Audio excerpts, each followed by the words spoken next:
All right, everybody, this is Ross, and in today's video, we're gonna do something really critical, really important for my grapevines, which is something called bagging. We're gonna use these wax paper bags here to bag the clusters, the individual clusters of grapes, to then protect them from disease.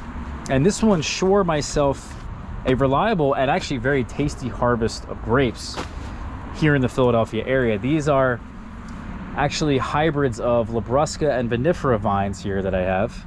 And these vines are very susceptible to disease, especially a disease called black rot, at least here in my yard, where you can see the rot is now on the leaves, these little brown dots, which then affects the fruits. And now that the clusters have set their little berries on them, it's now a really critical moment to start protecting these clusters of grapes.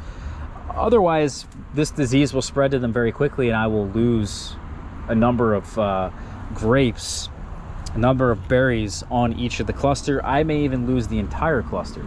So it's really critical on these species of grapes to protect them and help them get through this disease. Now, we're not in an area, unfortunately, combined with just a very humid climate that we have, a lot of rain that we've had recently, but this is not really the ideal place for grapes that are quite disease prone, because there's not a lot of airflow. We have them up against the fence.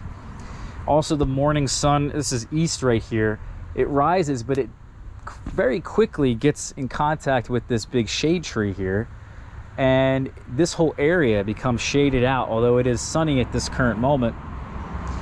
And therefore the leaves here and the vines themselves just don't have a lot of time to dry off that moisture from typically the morning dew, or maybe if it rains overnight.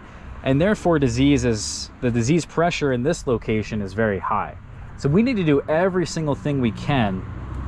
And the first thing I want to do actually is do some training of the new shoots. So I kind of have this single cordon, or this two-arm system here, where we cut the shoots back to the spurs here along the cordons, and then we let the new shoots grow kind of up in a single, just up in the air, straight up in the air like that, not having a double wire, a multiple wire system where the arms kind of come across like that in an umbrella fashion.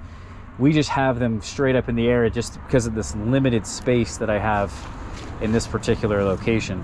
But what I'm going to do is start training the vines, getting them away from these apple trees, and then putting them underneath, very simply, this wire system. So the wire will kind of just keep them where they need to be.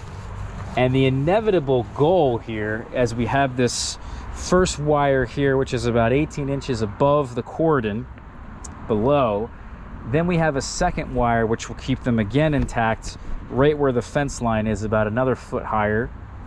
And then once they reach basically the top of the fence line, they get over that fence line, that's the critical thing where they can get the sunlight and photosynthesis that they want a little bit better than where this Mars vine here is currently at.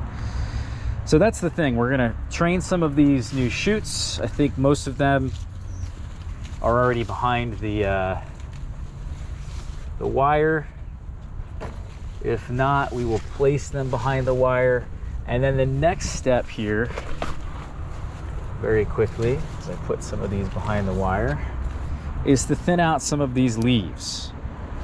Again, some of these leaves, especially the ones lower down here, it's very shaded. These aren't doing anything, really. They're not getting any light. In fact, they're probably just gonna help spread disease. Now what we have to do, actually, you can see this cluster of grapes that has formed. We need to remove this leaf anyway. So I'm going to take that off, and very simply what's going to happen now that I've removed that leaf is I can take my wax paper bag. You can get these anywhere. Maybe some of you guys even grew up with these, but for me, I did not. I grew up with plastic. I didn't even know this existed. But these are very cheap, obviously, and you can get them in bulk for an affordable price. These will withstand the rain because they're coated with wax. So it pretty much creates a barrier in which the moisture cannot get in. So There will be some moisture that gets in, but the disease that we're referring to will not. So I'm gonna just very quickly take my stapler. I'm wrapping the bag around where the cluster was. And of course you have to remove that leaf to get the bag around. You gotta be careful. You don't wanna damage anything at this point. You don't wanna damage even the little berries here potentially on the cluster either, because that can happen. But this is really the time. I'll do one more for you guys for demonstration. We'll do this cluster right here that already has the leaf missing where the cluster is located. Now the downside is obvious to this is that we have less photosynthesis obviously on the berries themselves. When you have less photosynthesis, well then your grapes will be not as sweet. But I promise you, this is an absolute necessity here. And the grapes I grow are ridiculously sweet anyway. So I'm not growing these for wine, and I know that with wine you need a certain level of bricks for the wine to really last a long time. That doesn't really matter here. These will stay actually in these bags, fill the bags. They'll be protected from insects, birds, other critters, and of course disease. And especially with what's happening, you can see on these vines, are the spotted lanternflies. So the lanternflies at some point, they will, of course, they love these vines. They love to hang out on the vines. They'll disappear for the most part at some point, but also at some point in the season, they tend to molt. They go from 3 different sizes to their final size is the 3rd size. But as they go from one size to the next, they kind of excrete this nasty stuff that then attracts sooty mold.